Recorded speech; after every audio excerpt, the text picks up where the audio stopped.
আসসালামু আলাইকুম রহমতুল্লাহি ওয়াবারাকাতুহু। সম্মানিত দর্শক, আমাদের যে পরবর্তী জাতীয় সংসদ নির্বাচন হতে যাচ্ছে এবং সেই নির্বাচন অনুষ্ঠানের জন্য ইতিমধ্যে নির্বাচন কমিশন তোড়জোড় শুরু করেছে। সম্ভাব্য তফসিল ঘোষণার সময় ডিসেম্বর মাসের প্রথম সপ্তাহ ৮ তারিখে ২০২৫, আর সম্ভাব্য নির্বাচনের তারিখ হবে ৮ তারিখ থেকে ১৫ তারিখের মধ্যে ২০২৬ সনের ফেব্রুয়ারি মাসে, এবং সেটা অবশ্যই পবিত্র মাহে রমজান, সেই রমজান মাসের আগে হবে, যাতে করে নতুন একজন প্রধানমন্ত্রীকে নিয়ে আমরা পবিত্র মাহে রমজান উদযাপন করতে পারি এবং ঈদের জামাত আদায় করতে পারি। ওইভাবেই বর্তমান ইউনূস সরকার নির্বাচন আয়োজনের জন্য তোড়জোড় শুরু করেছে। এটা হলো সহজ সরল খবর, কিন্তু এই খবরের পেছনে যে সকল আশঙ্কা এবং খবরের পেছনে যে সকল ভয় আতঙ্ক আমাদেরকে তাড়িত করছে, অস্থির করে তুলেছে এবং একই সঙ্গে বিএনপিকে নিদারুণভাবে মনোকষ্ট দিচ্ছে, তো সে সকল যে পর্দার আড়ালের যে খেলাধুলা, সেই খেলাধুলা সব কথা বলা যাচ্ছে না, সব কথা বলা উচিত নয়। আবার যে সকল ঘটনার সম্মুখে চলে আসছে, মানে 10টা পর্দার আড়ালে চক্রান্ত চলছে, সেই 10টা চক্রান্তের প্রেক্ষাপটে একটা চক্রান্ত ডকুমেন্টারি হিসেবে সামনে চলে আসছে, তখন আমরা সেগুলো নিয়ে হইচই করছি। তো এগুলো নিয়ে কি হচ্ছে, ডক্টর মোহাম্মদ ইউনূস যা বলছেন, সরকারের পক্ষ থেকে যা কিছু বলা হচ্ছে নির্বাচন নিয়ে, বিএনপির পক্ষ থেকে যা কিছু বলা হচ্ছে, এগুলো জনমনে স্বস্তি দিচ্ছে না। সরকারের কাছ থেকে একটা নির্বাচন আদায় করার জন্য বিএনপি যেভাবে নিচে নেমেছে, যেভাবে মাথা অবনত করেছে, যেভাবে মস্তক নত করেছে, যেভাবে নিজেদের মেরুদণ্ড বাঁকা করে ফেলেছে এবং ঘাড়ের যে 3টি হাড্ডি, হাড়, যেটি মূলত শরীরকে ব্যালেন্স রাখে, ঘাড়কে সোজা রাখে, এগুলো C5, C6, C7, এটার মেডিকেল টার্মে এই 3টি হাড়ের বা হাড্ডির নম্বর আছে। তো এই যে শরীরের যে ব্যালেন্স রক্ষা করে, ঘাড়কে সোজা রাখে, এই 3টি হাড্ডি, এই 3টি হাড্ডি যদি আপনার ঠিক থাকে, C5, C6, C7, তাহলে আপনি সুপুরুষ, সুকন্যা, আপনার ব্যক্তিত্ব সবকিছু রয়েছে। আর এই 3টে হাড্ডির যদি সর্বনাশ ঘটে, তাহলে আপনার আর বেঁচে থাকার কোনো মানে হয় না। এখন ডক্টর মোহাম্মদ ইউনূসের সঙ্গে সামঞ্জস্য রক্ষা করার জন্যে, তারপর এনসিপির সঙ্গে সামঞ্জস্য রক্ষা করার জন্য এই 3টি হাড় বিএনপি যে গত কয়েক মাসে কিভাবে ব্যবহার করেছে, আর সেই হাড়গুলো যে এখন কি অবস্থায় আছে, এটা মেডিকেল চেক আপ না করা পর্যন্ত বলা যাচ্ছে না। বললাম এই কারণে যে মূলত তাদের সঙ্গে কোমর ঝুলানো, সরকারের সঙ্গে মাথা ঝুলানো, মাথা কাত করা, ঘাড় কাত করা, যা কিছু করা দরকার to comply with their expectation, with their command and with their, যাকে বলা হয় আইডিওলজি, বিএনপি সর্বোচ্চ চেষ্টা করেছে এবং সর্বোচ্চ ছাড় দিয়ে একটা নির্বাচন আদায় করার চেষ্টা করছে, কিন্তু প্রতিদিনই নিত্য নতুন হতাশার খবর ভেসে আসছে। তো এরকম হতাশার মধ্যে একটি হতাশাজনক বিষয় হলো, অতি সম্প্রতি একটি জরিপ প্রকাশ পেয়েছে। জরিপের মোদ্দা কথা হলো, বিএনপি এবং জামাতের মধ্যে যে জনপ্রিয়তা, সেই জনপ্রিয়তা যাকে বলা হয় কাছাকাছি, 1% কম বেশি, মানে অদ্ভুত একটা জরিপ। কারা করেছে? ব্র্যাক করেছে। আর এই ব্র্যাকের সাথে কারা কারা এটার সাথে জড়িত, এই যে আমেরিকার যে ডিপ স্টেট রয়েছে, যারা এই সরকার গঠন করেছে, তাদের পিছনে যারা নেপথ্য শক্তি, তারা আছে। এবং এই রিপোর্টটি সম্ভবত বিবিসি বা ডেইলি স্টার, সকল পত্রপত্রিকা আবার এত প্রমোট করেছে যে এটা নিয়ে কয়েকদিন আলোচনা করার চেষ্টা করা হয়েছে, বিএনপি যেন মানসিকভাবে ক্ষতিগ্রস্ত হয়, জামাত যাতে লোভাতুর হয়। অর্থাৎ রিপোর্টে বলা হয়েছে যে দেশের 48% মানুষ যারা ভোট দিবে, তারা এখন পর্যন্ত সিদ্ধান্ত নেয়নি কাকে ভোট দেবে। তাহলে বাদ দেন 48% মানুষ, এখন তারা বিএনপিকে দিতে পারে, আওয়ামী লীগকে দিতে পারে, জামাতকে দিতে পারে, এবং এটাকে একটা রিজার্ভ হিসাবে রেখে দেওয়া হয়েছে হুমকি ধামকির জন্য। বাকি যে লোকগুলো, তাদের মধ্যে এনসিপিকে, যারা নতুন দল, তাদেরকে 2% তারা ভোট পাবে এরকম একটা বলা হয়েছে।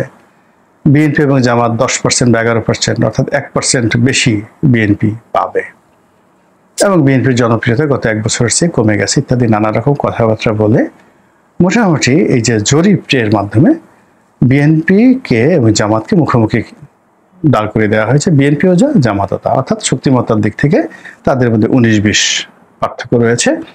কাজেই বিএনপি চাইলেও জামাতের সাথে পারবে না। জামাত যদি বাকি 6-7 মাস চেষ্টা করে তাহলে তাদের মধ্যে যে দূরত্ব রয়েছে, জনপ্রিয়তার দূরত্ব রয়েছে, এটা কমে যাবে। 1% কমে গিয়ে জামাত হয়তো 12%-এ চলে আসবে, আর বিএনপি 10% নেমে যাবে, এবং ফলশ্রুতিতে বিএনপি বিরোধী দলে থাকবে, জামাত এবং এনসিপি তারা সরকার গঠন করবে। এই জায়গাতে এরকম একটা ন্যারেটিভ তৈরি করা হয়েছে। আর 48% ভোট, এই 48% ভোটকে রেখে দেওয়া হয়েছে ভয় দেখানোর জন্য। আর অন্যদিকে প্রায় 8% মানুষ, অর্থাৎ যেখানে জামাত 10% আর যাকে বলা হয় বিএনপি 11% সামথিং, আমি ফ্র্যাকশনে গেলাম না, তারা জনপ্রিয় এবং ভোট পাবে, তো সেখানে প্রায় 8% ভোট পাবে আওয়ামী লীগ। এখন চিন্তা করেন যে এই সময়টিতে যদি জিজ্ঞাসা করা হয় যে আপনি ভোট দেবেন, তাহলে সবাই এক বাক্যে হয়তো বলবে আমি জামাতকে দেবো, বিএনপিকে দেবো, এটা নির্ভয়ে তারা বলতে পারে, এনসিপিকে বলতে পারে। কিন্তু আওয়ামী লীগকে ভোট দেবে এই কথা বলার মতো মানুষ তো আমি এখন পর্যন্ত একজনও খুঁজে পাইনি, এর সাহসই তো নেই। তাহলে আমাদের দক্ষিণাঞ্চলে কতগুলো লোক আছে যারা নিজেদেরকে এসে বুকে থাপ্পড় দিয়ে আমার কাছে বলতো যে এমপি সাহেব আমরা হলাম হিদলা পড়া আওয়ামী লীগ, মানে আমাদের সারা শরীরে আওয়ামী লীগ করতে করতে শ্যাওলা জমে গেছে, কোনো অবস্থাতে আমরা আওয়ামী লীগ ছেড়ে যায়নি। 1 2 নম্বর হলো যে এদেরকে যদি মেরেও ফেলেন কিছু কিছু মানুষ, আমি আমার নির্বাচনী এলাকায় দেখেছি, তারা মরে গেলেও বলবে শেখ হাসিনা, মরে গেলেও বলবে বঙ্গবন্ধু, মরে গেলেও তারা বলবে জয় বাংলা এবং নৌকা। এবং অনেক বৃদ্ধ আমি দেখেছি যাদেরকে ওই যাকে বলা হয়, গ্রামে তো গরিব মানুষ, বাঁশের উপরে, বাঁশের সঙ্গে একটা চকি সেই রশি দিয়ে টানিয়ে সেই চকির উপর বৃদ্ধকে বসে তার ছেলে মেয়েদেরকে সেই 10 মাইল দূর থেকে আনা হয়েছে। সেই 1986 সনে, আমি এটা নিজের সাক্ষী, আনা হয়েছে। সে মরণের আগে শেখ হাসিনাকে একটা ভোট দিয়ে যাবে, নৌকা মাকার একটা ভোট দিয়ে যাবে। তো এই উন্মাদনা, নৌকাকে নিয়ে এই উন্মাদনা কমেনি। তাহলে বোঝার চেষ্টা করুন যে জরিপ করা হয়েছে খুব অল্প সংখ্যক লোকের মাধ্যমে, এটা লক্ষ লোকের মাধ্যমে নয়, হাজার খানে মানে কয়েক হাজার লোকের উপর এই জরিপটি করা হয়েছে।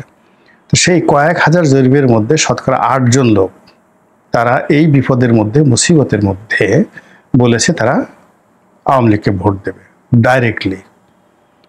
আর 8 জন লোক বলেছে আওয়ামী লীগকে ভোট দিবে, 11 জন লোক বলেছে বিএনপিকে ভোট দিবে, 2 জন লোক বলেছে এনসিপিকে ভোট দিবে, আর 10 জন লোক বলেছে জামাতকে ভোট দেবে, আর 48 জন লোক মুখ বুজে আছে। এখন যারা মুখ বুজে আছে তারা তো নিঃসন্দেহে বিএনপির লোক না, বিএনপির লোক তো মুখ বুজে থাকার কথা না, তারা আরো বুক থাপড়িয়ে থাপড়িয়ে বলবো যে আমরা বিএনপিকে ভোট দেবো। যারা মুখ বুজে আছে তারা জামাতের লোক নয়, তাহলে তারা কারা? তারা কি জাতীয় পার্টি? জাতীয় পার্টিতে এত 48% লোক নেই, তারা কি আওয়ামী লীগের? সবাই কি আওয়ামী লীগের? তারা কি বাম ঘরানার লোক নাকি সাধারণ আমজনতা? আমাদের দেশে একটা বক্তব্য হলো যে আমাদের দেশে সাধারণত রাজনৈতিক দলগুলো, কট্টর রাজনৈতিক দলগুলো, বিএনপি, আওয়ামী লীগ, জামাত সবাই মিলে আমাদের যে ভোট, সেই ভোটটা 60% তাদের একেবারে ডাইরেক্ট ভোট। তো সমস্ত রাজনৈতিক দলের 60% ডাইরেক্ট ভোট, আর হলো ফ্লোটিং ভোট আছে, ফ্লোটিং ভোট আছে 40%। এখন এই যে 40% যে ফ্লোটিং ভোট, এদের মধ্যে অনেকে বিএনপি করে, আওয়ামী লীগ করে, কিন্তু তারা ওরকম কনজারভেটিভ নয়, তারা প্রার্থী দেখে ভোট দেয়, আবার অনেক সময় ভোট কেন্দ্রে যায়ও না। তা আসলে মূলত প্রতিযোগিতাটা হয় 60% ক্ষেত্রে। এই 60% লোক আওয়ামী লীগের, বিএনপির, জামাতের বা অন্যান্য রাজনৈতিক দলের, তারা একদম ডাই হার্টেড, তারা ভোট দিতে যাবেই, ভোটের কথা বলবে, লাভ হবে। আর 40% লোক তামসা দেখবে ও পরিবেশ পরিস্থিতি অনুযায়ী তারা ভোট দেবে বা দেবে না, অথবা নিজেদের যে দল করে তারা সেই দলের বিরুদ্ধে গিয়ে অনেক সময় তারা ভোট দেয়। কিন্তু এইবার এই জরিপের সবকিছু উল্টে গেছে, অর্থাৎ এই যে 40% সুইং ভোট, এটাকে দেখা যাচ্ছে 48%, অর্থাৎ 48% মানুষ সুইংয়ে চলে গেছে নীরবে। আবার অন্যদিকে যে ডাইহার্টের 60% ভোট ছিল, সেই 60% ভোটে এখন দেখা যাচ্ছে যে 8%, 10%, 11% আর 2%। কত হলো? তো আওয়ামী লীগের 8%, আর ওদের যদি 2% ধরেন 10%, জামাতের 10%, 20%, বিএনপির 11%, টোটাল 31%। তাহলে দেখুন যে ডাইহার্টের যারা ভোটার, সেই ডাইহার্টের ভোটার হলো মাত্র 31% এই হিসাবে, আর 48% মানুষ সিদ্ধান্ত দিতে পারে নাই। তাহলে বাকি লোক গেল কোথায়? তো এই যে একটা গোঁজামিল দিয়ে যে জরিপ করা হয়েছে, এই জরিপ মূলত জামাতকে বিভ্রান্ত করার জন্য আর বিএনপিকে ঠকানোর জন্য আর আওয়ামী লীগের জন্য একটা স্পেস করে দেওয়ার জন্য। এতে কোনো সন্দেহ নেই।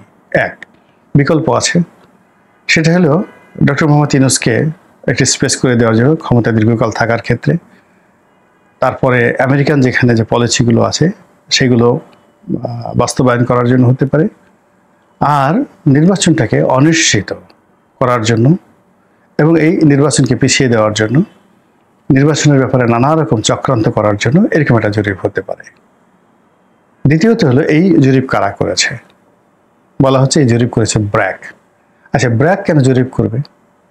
ব্র্যাক নিজেদের কর্মকাণ্ড করার জন্য তো বিভিন্ন জরিপকারী প্রতিষ্ঠানকে তারা ভাড়া করে। আর বাংলাদেশে তো ব্র্যাকের যে কর্মকাণ্ড, সেই কর্মকাণ্ড 100% কমার্শিয়াল। এবং কমার্শিয়াল মানে কি?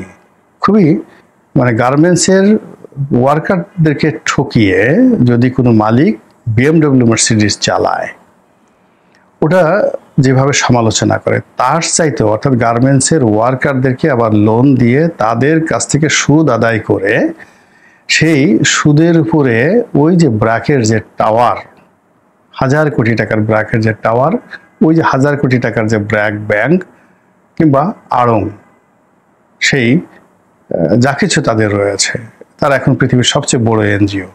এখন বোঝার চেষ্টা করুন, তারা যে লোন দেয়, চড়া সুদে লোন দেয়, তারপরে সেই লোন দেয় কাদেরকে? গরিব মানুষের গার্মেন্টসের ওয়ার্কারদেরকে। তাদের কাছে সেই লোন শতভাগ আদায় করে, মামলা করে, মোকদ্দমা করে, এরপরে তারা সেই লোনের টাকা দিয়ে আবার দুধ বানায়, দুধ বিক্রি করে, কাপড় চোপড় বানায়, কাপড় চোপড় বিক্রি করে।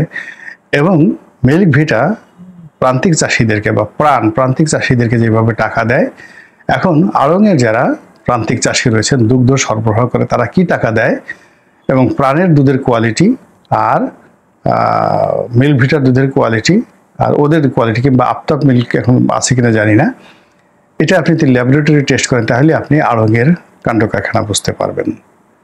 অথবা আড়ংয়ের যে সমস্ত সাপ্লায়ার রয়েছে, যারা এই আড়ংয়ের কাঁথা সেলাই করে, জামা কাপড় বানায়, আড়ংয়ের শাড়ি তৈরি করে, তাদেরকে কিভাবে দরিদ্র বানিয়ে রাখা হয়েছে, কিভাবে তাদের মজুরি দেওয়া হচ্ছে, এই জিনিসগুলো দেখলে আপনি বুঝতে পারবেন। ব্র্যাক ব্যাংকে যদি যান, তাদের কর্মকাণ্ড যদি দেখেন, তাহলে আপনি বুঝতে পারবেন যে এরা টাকা ছাড়া দুনিয়ার কোনো কিছু জানে না। স্বার্থ ছাড়া এদের কোনো রকম, যাকে বলা হয়, উদ্দেশ্য নেই। এবং তারা একটা বিশ্ববিদ্যালয় করেছে, তো সেই বিশ্ববিদ্যালয়ে নর্মালি গরিব মানুষের প্লাবন পড়বে, তাই না? ব্র্যাকের যারা সুবিধাভোগী আছে, তো এখন সেখানে বাংলাদেশের সবচেয়ে ধনী যারা ছেলে মেয়ে তারা পড়ে, এবং তারা যে ভাইস চ্যান্সেলর যে পদটি, এটি বিদেশি সাদা চামড়ার লোকদেরকে এনেছে। এবং বাংলাদেশে তারা ভাইস চ্যান্সেলরকে, বিদেশি ভাইস চ্যান্সেলরকে যে টাকা দেয়, বেতন ভাতা দেয়, এটা বাংলাদেশে কল্পনাই করা যায় না। কত কোটি টাকা যে মাসে দেয় তার কোনো ইয়ত্তা নেই। জাস্ট একটা উদাহরণ দিই, আমি শোনা কথা। একজন এরকম বিদেশি ভাইস চ্যান্সেলর এসেছিলেন, তো তিনি থাকতেন ওয়েস্টিন হোটেলে। এখন ওয়েস্টিন হোটেলে যদি একটা রুমের ভাড়া 10,000 টাকাও ধরেন মাসে, দিনে, তাহলে মাসে কত টাকা হয়? তো এই ওয়েস্টিন হোটেলে থেকে সারা বছর থেকে তিনি ব্র্যাক ইউনিভার্সিটির ভাইস চ্যান্সেলরের দায়িত্ব পালন করেছেন। তো আপনি টাকা আনলেন গরিব মানুষের কাছ থেকে, গার্মেন্টসের প্রান্তিক জনগোষ্ঠীর কাছ থেকে এনে, সেই টাকা দিয়ে আপনি সেই যে পুরো ব্র্যাক ভবন গিয়ে দেখেন, নিচতলা থেকে ছাদ পর্যন্ত এসি, এরকম লাক্সারি বিল্ডিং আর নেই। এরকম একটি প্রতিষ্ঠান, সেই প্রতিষ্ঠানে যিনি ফজলে হাসান আবেদ ছিলেন, বিয়ে যে কয়টা করেছেন, 10টা না 12টা, একমাত্র তিনি জানেন, তার পরিবার জানেন। তারপর সেই বউদের মধ্যে মারামারি, উত্তরাধিকারের মারামারি, সেই মারামারি আবার বন্ধ করার জন্য ওই ব্র্যাকের বিভিন্ন যারা কর্মকর্তা কর্মচারী রয়েছেন, মানে ইটস এ হাউস, মানে কি হাউস এটা কি বলবো। অন্য যারা আছে এদের যারা বড় বড় কর্তা ব্যক্তি, তাদের চারিত্রিক বিষয়াদি নিয়ে, তাদের রুচি অভিরুচি বিকৃত রুচি নিয়ে রীতিমতো কিংবদন্তি। এবং এরা পশ্চিমাদের ইউরোপ এবং আমেরিকার দাবিদার হয়ে যে কি কাজকর্ম করে সেগুলো যারা মানে এনজিও সংশ্লিষ্ট তারা খুব ভালো করে জানে। ফলে এখন এই যে বর্তমান এনজিও গ্রামের সরকার, মানে গ্রামীণ ব্যাংক এনজিওদের সমন্বয়ে একটা সরকার গঠিত হচ্ছে, ফলে বাংলাদেশ এবং পৃথিবীর সবচেয়ে বড় যে প্রতিষ্ঠান এনজিও, সেই এনজিওর থেকে একটা জরিপ তৈরি করা হয়েছে। ফলে সেই জরিপটা বিএনপির জন্য তৈরি করা হয় নাই, সেই জরিপটি আওয়ামী লীগের জন্য তৈরি করা হয়নি, আমজনতার জন্য তৈরি করা হয়নি, মানুষের কল্যাণের জন্য তৈরি করা হয়নি। এটি পুরো একটা এনজিও সিস্টেমকে প্রমোট করার জন্য, ডক্টর মোহাম্মদ ইউনূসের সরকারকে প্রমোট করার জন্য, গ্রামীণ ব্যাংককে প্রমোট করার জন্য, গ্রামীণ মানে এনজিও গ্রাম সরকারকে প্রমোট করার জন্য করা হয়েছে বলেই দেখা যাচ্ছে সবাই মনে করছে। ফলে এটা নিয়ে যেভাবে বিতর্ক হওয়ার কথা ছিল, যেভাবে উৎসাহ উদ্দীপনা সৃষ্টি হওয়ার কথা ছিল, তার পরিবর্তে সবাই তাদের যে আসল উদ্দেশ্য বুঝে গেছে এবং এটা ভালো কাজ হয়নি।